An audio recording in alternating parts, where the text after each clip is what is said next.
Selamat pagi jemaat yang dikasihi Tuhan. Oleh anugerah Tuhan kita boleh kembali bersama-sama untuk merenungkan kebenaran firman Tuhan. Mari kita awali dengan doa terlebih dahulu supaya Tuhan memberikan pengertian buat kita sehingga kita boleh mengerti apa yang kita renungkan. Terima kasih Tuhan Yesus untuk kesempatan yang indah pada pagi hari ini. Kami akan merenungkan kebenaran firman-Mu, tapi marilah Tuhan kuduskan dari hamba-Mu yang menaburkan, kuduskan semua kami yang mengikuti siaran ini. Terima kasih Tuhan. Dalam nama Yesus kami bersyukur, berdoa, menikmati kebenaran firman ini. Haleluya. Amin. Jemaat yang dikasihi Tuhan, kita masih berada di dalam tema keselamatan. Dan seperti janji saya bahwa kita akan merenungkan sebagian yang minggu kemarin sudah kita renungkan, ya. Yaitu kita akan coba merenungkan lagi di dalam 1 Korintus pasal 2 ayat 7. Demikian firman Tuhan. Tetapi yang kami beritakan ialah hikmat Allah yang tersembunyi dan rahasia, yang sebelum dunia dijadikan telah disediakan Allah bagi kemuliaan kita. Jadi apa yang kita renungkan ini kembali lagi adalah hikmat Allah yang tersembunyi dan rahasia. Maksudnya kalau kita tidak mengikuti dengan benar-benar, kita tidak akan mengerti. Tapi kalau kita coba merenungkan dengan benar-benar, kita akan merenungkan, kita akan mengerti.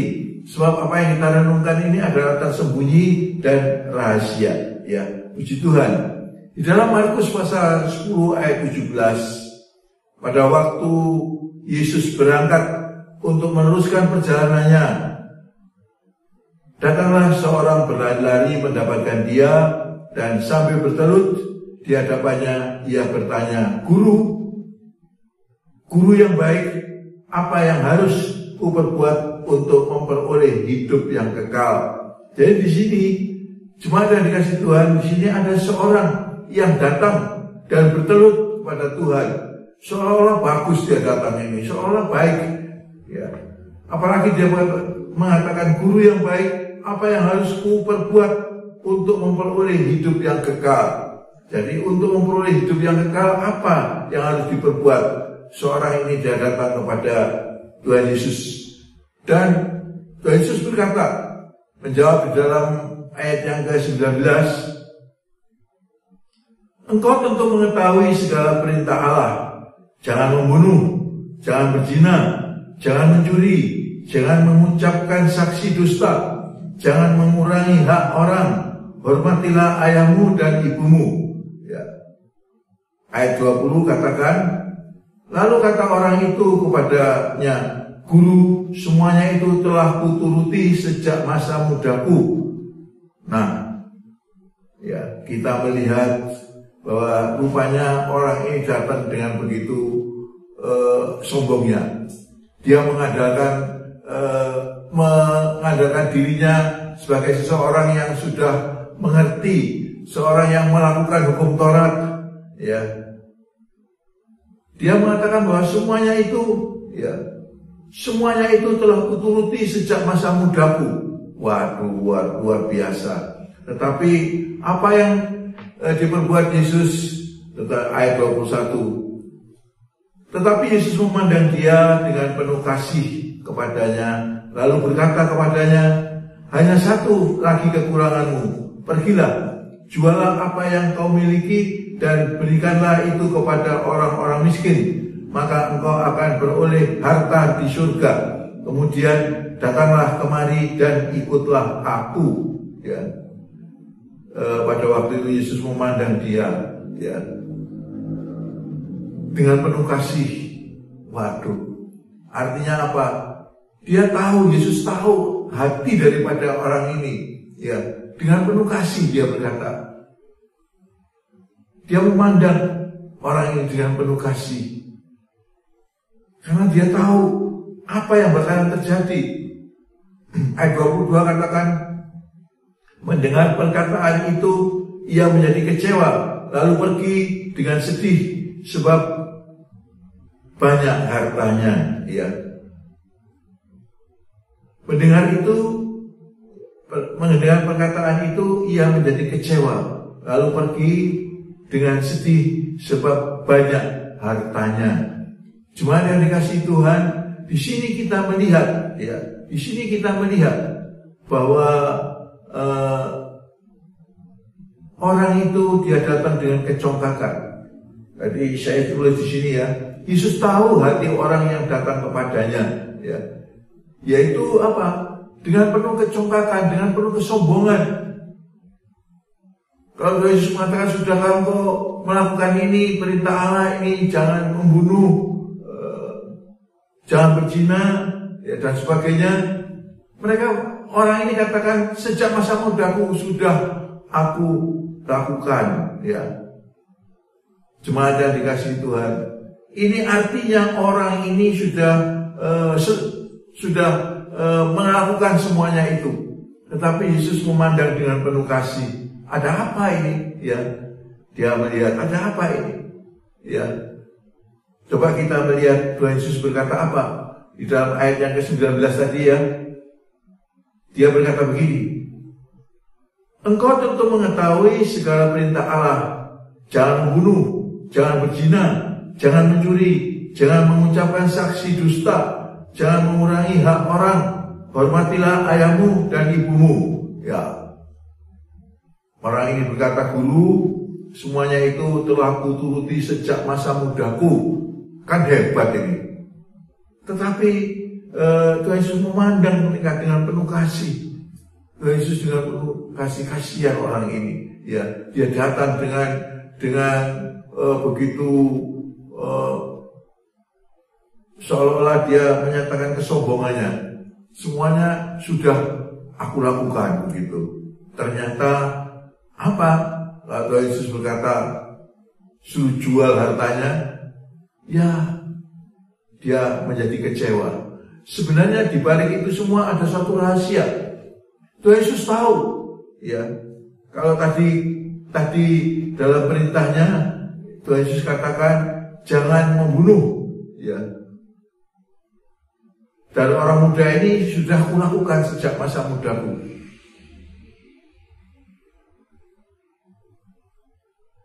Itu Tuhan Yesus ingin mengembalikan standar hukum Taurat. Dulu itu standarnya gimana? Standar hukum Taurat itu oleh orang Farisi sudah dianggap rendah, ya. Tapi standarnya Tuhan Yesus bagaimana? Ya. Dalam 1 Yohanes pasal 3 ayat 15 ada tertulis, setiap orang yang membenci saudaranya adalah seorang pembunuh manusia. Dan kamu tahu bahwa tidak ada seorang pembunuh yang tetap memiliki hidup yang kekal di dalam dirinya. Jadi, ya, gimana?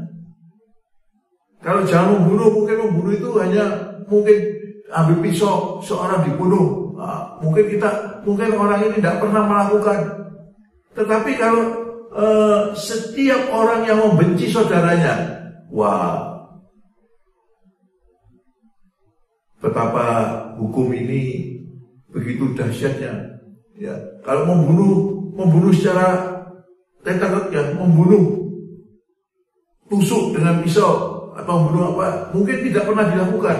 Tapi kalau membenci saudaranya gimana? Ada yang tahu enggak? Ya. Lalu yang kedua, hukum yang kedua di dalam perikop tadi ini, ya. Dalam Matius 5 ayat 28 ada tertulis, tetapi aku berkata kepadamu, setiap orang yang memandang perempuan serta menginginkannya sudah berzina dengan dia di dalam hatinya. Bagaimana standar hukum Taurat, standarnya yang diberikan oleh Tuhan Yesus gimana? Tetapi aku berkata kepadamu, setiap orang yang memandang perempuan serta menginginkannya sudah berzina dengan dia di dalam hatinya. Wow, ya. Ini menjadi lain lagi. Kalau kedapatan berzina itu ya orang bisa melihat semuanya. Tetapi kalau ini setiap orang yang memandang perempuan serta menginginkannya itu sudah berzina. Wah, betapa luar biasa. Mungkin orang tidak menyangka.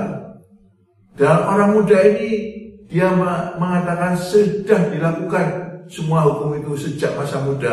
Tetapi kalau ternyata standar yang Tuhan berikan begitu tinggi, membunuh itu bukan membunuh hanya membunuh dengan pisau atau dengan apa, dengan pedang, tidak. Cuma membenci aja, membenci saudaranya, itu sudah membunuh. Standarnya itu luar biasa.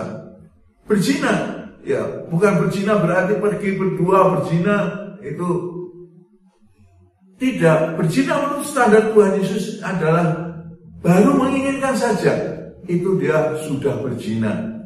Jadi standar yang diberikan oleh Tuhan Yesus begitu luar biasa, begitu standarnya lain. Makanya itu kita katakan bahwa semua orang sudah kehilangan kemuliaan Allah. Ya, bagaimana tidak?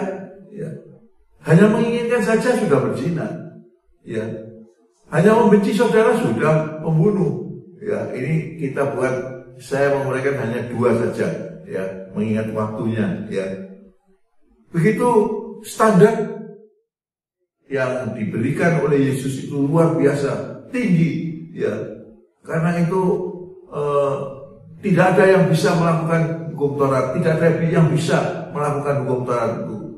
Karena itu hanya tertulis, hanya Tuhan Yesus yang menggenapi hukum Taurat itu. Semuanya ini bisa digenapi. Lukas pasal 13 ayat 22 mengatakan, kemudian Yesus berjalan keliling dari kota ke kota dan dari desa ke desa sambil mengajar dan meneruskan perjalanannya ke Yerusalem. Dan ada seorang yang berkata kepadanya, Tuhan, sedikit sajakah orang yang diselamatkan? Ada seorang yang berkata, Tuhan, sedikit sajakah orang yang diselamatkan? Saya pribadi memikir, kalau sedikit saja orang yang diselamatkan kan, bagaimana Tuhan Yesus datang akan sia-sia kan? Datang ke dunia ini untuk menyelamatkan orang, tetapi kalau hanya sedikit saja, ya, yang boleh selamat, itu akan sia-sia Tuhan Yesus datang ke dunia ini. Ya. Coba kita baca di dalam ayat yang ke-24 ya. Jawab Yesus kepada orang di situ, berjuanglah untuk masuk melalui pintu yang sesak itu, sebab aku berkata kepadamu, banyak orang akan berusaha untuk masuk, tetapi tidak akan dapat. Jemaat yang dikasihi Tuhan, standar yang dibuka oleh Tuhan Yesus. Kalau seseorang ini yang datang kepada Tuhan dengan merasa bahwa dirinya itu suci, dirinya itu sudah melakukan semuanya sejak masa muda, maka Yesus berkata begitu. Membunuh bukan berarti membunuh orang saja, tapi membenci saudara itu sudah membunuh. Ya, berzina itu bukan dilakukan berzina berdua, tidak. Hanya memandang dan menginginkan itu sudah berzina. Jadi standar ini adalah begitu luar biasa, begitu sepertinya sulit untuk kita bisa melakukan ini. Karena itu memang dikatakan bahwa semua orang sudah jatuh dalam dosa. Karena itu tidak ada yang bisa melaksanakan hukum Taurat itu. Karena itu dikatakan bahwa Yesuslah yang menggenapi. Yesus datang untuk menggenapi isi hukum Taurat itu. Di sini dikatakan, ya, orang banyak orang berusaha untuk masuk, tetapi tidak ada yang dapat, tidak akan dapat, tetapi tidak akan dapat. Jadi jemaat yang dikasihi Tuhan, pemirsa yang dikasihi Tuhan, kalau seseorang datang untuk hidup yang kekal, seperti apa yang disampaikan seorang tadi, apa yang harus dilakukan kalau untuk mencapai hidup yang kekal itu? Dengan datang dengan modal bahwa dirinya itu suci. Ternyata standar yang disampaikan oleh Tuhan Yesus begitu, itu baru 2 yang kita kupas. Begitu luar biasa, ya. Tak mungkin rasanya, ya, untuk memenuhi semuanya itu, ya. Bahkan Tuhan Yesus berkata, banyak orang yang berusaha untuk masuk, tetapi tidak akan dapat. Jadi dengan melakukan sesuatu untuk mencapai keselamatan yang kekal itu, kehidupan yang kekal itu, tidak akan dapat. Berapa banyak kita yang berusaha dengan kemampuan kita, yang menganggap keselamatan dengan uang, dengan persembahan, dengan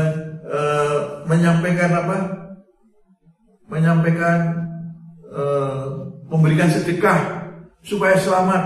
Tuhan bilang tidak akan dapat. Ya. Ayat 25 katakan ya, jika tuan rumah telah bangkit dan telah menutup pintu, kamu akan berdiri di luar dan mengetuk-ngetuk pintu sambil berkata, Tuhan, bukakanlah kami pintu. Dan ia akan menjawab dan berkata kepadamu, aku tidak tahu dari mana kamu datang. Ya, jemaat yang dikasihi Tuhan, aku tidak tahu dari mana kamu datang. Artinya apa? Tidak akan dapat.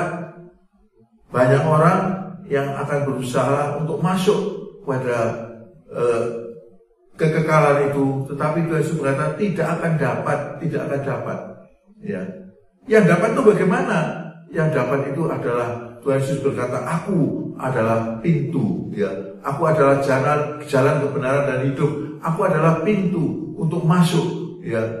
Puji Tuhan. Jadi maksudnya adalah Tuhan Yesus dengan kata lain berkata kepada seorang yang merasa suci tadi, kamu memerlukan juru selamat, kamu memerlukan seseorang yang menggantikan kamu dalam segala dosa-dosamu, kamu memerlukan seorang juru selamat. Dengan kata lain demikian, tidak akan dapat dengan berusaha, ya, berusaha untuk selamat dengan macam-macam hal, tidak akan dapat katanya. Yesus berkata begitu, ya, tidak akan dapat. Tapi marilah kita melihat, ya, akulah pintu, kan. Seseorang yang masuk melalui aku, Tuhan Yesus akan berbeda berkata lainnya. Kalau orang yang datang kepada Tuhan dengan modal bahwa dia merasa suci, Tuhan Yesus berkata, berjuanglah untuk masuk melalui pintu yang sesak itu. Sebab aku berkata kepadamu, banyak orang akan berusaha untuk masuk, tetapi tidak akan dapat. Ini Tuhan Yesus berkata begitu. Lain kalau seseorang yang masuk melalui pintu, yaitu melalui Yesus. Artinya, kalau keselamatan itu datanglah kepadaku. Ya, maksudnya begitu. Kalau datang kepadaku, ya, maka akulah pintu. Yesus, akulah pintu, ya. Maka keselamatan itu akan diberikan, ya. Seperti seorang raja yang berkata kepada, ya, seperti orang raja,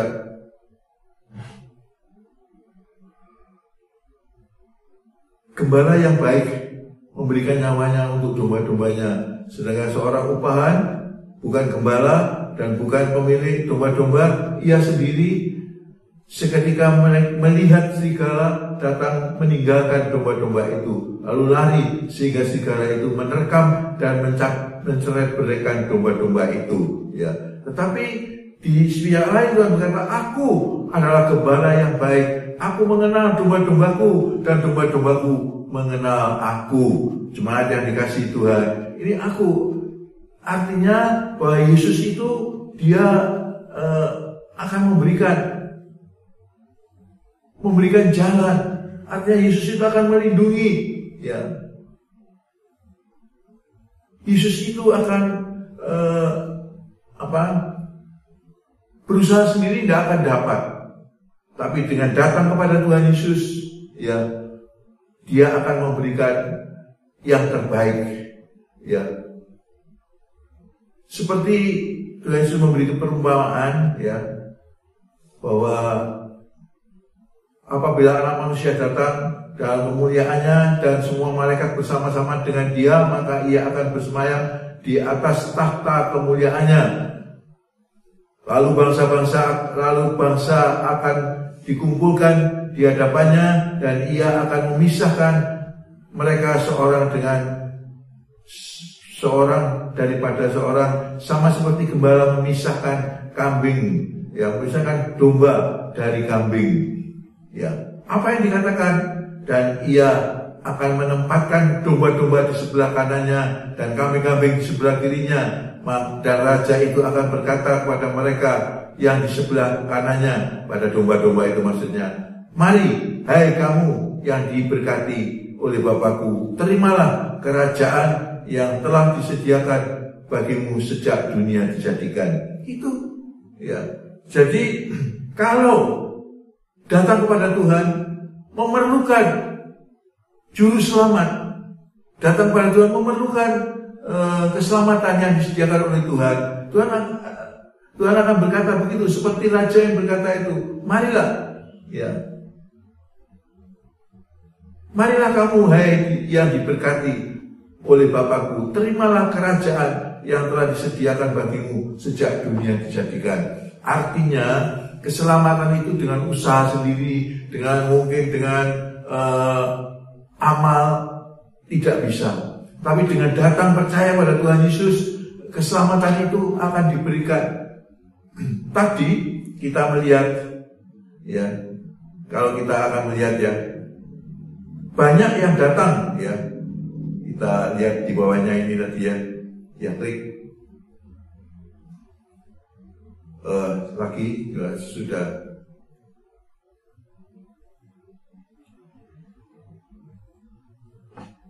Yang datang dengan kesombongan, Tuhan Yesus akan berkata begini. Yang datang dengan kesombongan, Tuhan Yesus akan berkata begini. Yang datang dengan kesombongan, "Berjuanglah untuk masuk melalui pintu yang sesak itu." Banyak orang akan berusaha untuk masuk, tetapi tidak akan dapat, ya. Jadi sekali lagi saya ulangi, yang datang kepada Tuhan dengan kesombongan, dengan merasa diri suci, itu akan dikatakan oleh Tuhan Yesus, ya. Nanti Tuhan akan berkata, "Berjuanglah untuk masuk melalui pintu yang sesak itu." Banyak orang akan berusaha untuk masuk, tetapi tidak akan dapat, ya. Lalu bagaimana yang masuk melalui pintu, ya, yang datang kepada Tuhan Yesus? Yang datang kepada Tuhan Yesus akan berkata, ya, seperti raja itu berkata. Raja itu akan berkata kepada mereka yang di sebelah kanannya, "Mari, hai kamu yang diberkati oleh Bapakku, terimalah kerajaan yang telah disediakan bagimu sejak dunia dijadikan." Ya. Yang datang dengan merasa tidak layak, yang datang kepada Tuhan dengan berharap pada Yesus itu adalah juru selamatnya, maka nanti dia akan berkata seperti raja itu berkata, dan raja itu akan berkata kepada mereka yang di sebelah kanannya, "Mari, hai kamu yang diberkati oleh Bapakku, terimalah kerajaan yang telah disediakan bagimu sejak dunia dijadikan." Beda kan? Yang sebelumnya tadi, yang datang dengan kesombongan, itu katakan banyak yang datang dengan kesombongannya. "Berjuanglah untuk masuk melalui pintu yang sesak itu." Jadi yang datang dengan kesombongan, tadi Tuhan Yesus berkata, "Berjuanglah untuk masuk melalui pintu yang sesak itu." Banyak orang akan berusaha untuk masuk, tetapi tidak akan dapat. Yang datang dengan kesombongan. Tapi yang sebaliknya, yang datang dengan memerlukan juru selamat, raja itu akan berkata, dan raja itu akan berkata kepada mereka yang di sebelah kanannya, "Mari, hai kamu yang diberkati oleh Bapakku, terimalah kerajaan yang telah disediakan bagimu sejak dunia dijadikan." Jadi kerajaan hidup yang kekal itu sudah disediakan. Sejak dunia dijadikan itu sudah disediakan kerajaan itu. Hanya kita mau pilih mana? Mau pilih datang dengan kesombongan, yang mau pilih datang dengan merasa dirinya suci, ya, itu akan dikatakan, "Berjuanglah melalui pintu yang sesak itu." Sulit, dan hasilnya adalah banyak orang yang akan berusaha untuk masuk tetapi tidak akan dapat hasilnya itu. Sebaliknya kalau datang kepada Tuhan dengan memerlukan juru selamat, seperti raja yang berkata, marilah hai kamu yang diberkati oleh Bapakku, terimalah kerajaan yang telah disediakan bagimu sejak dunia dijadikan. Ya, puji Tuhan, inilah yang dapat kita renungkan pada pagi hari ini. Jadi datang kepada Tuhan, jangan dengan datang kepada Tuhan jangan merasa suci untuk mencari hidup yang kekal. Jangan merasa suci, itu akan sia-sia. Banyak orang yang berusaha sia-sia, mungkin merasa suci, ya, seperti orang yang datang lagi, tidak sia-sia. Tapi kalau kita datang dengan memerlukan juru selamat, beda. Kalau yang datang dengan kesombongan, datang dengan merasa suci, justru Tuhan berkata, berjuanglah untuk masuk melalui pintu yang sesak itu. Banyak orang akan berusaha untuk masuk, tetapi tidak akan dapat. Ini jawaban untuk yang datang dengan kesombongan. Ya. Tapi yang datang dengan rendah hati, datang dengan merasa memerlukan juru selamat, seperti raja itu yang berkata, mari hai kamu yang diberkati oleh Bapakku, terimalah kerajaan yang telah disediakan bagimu sejak dunia dijadikan. Puji Tuhan, inilah yang bisa kita renungkan pada pagi hari ini.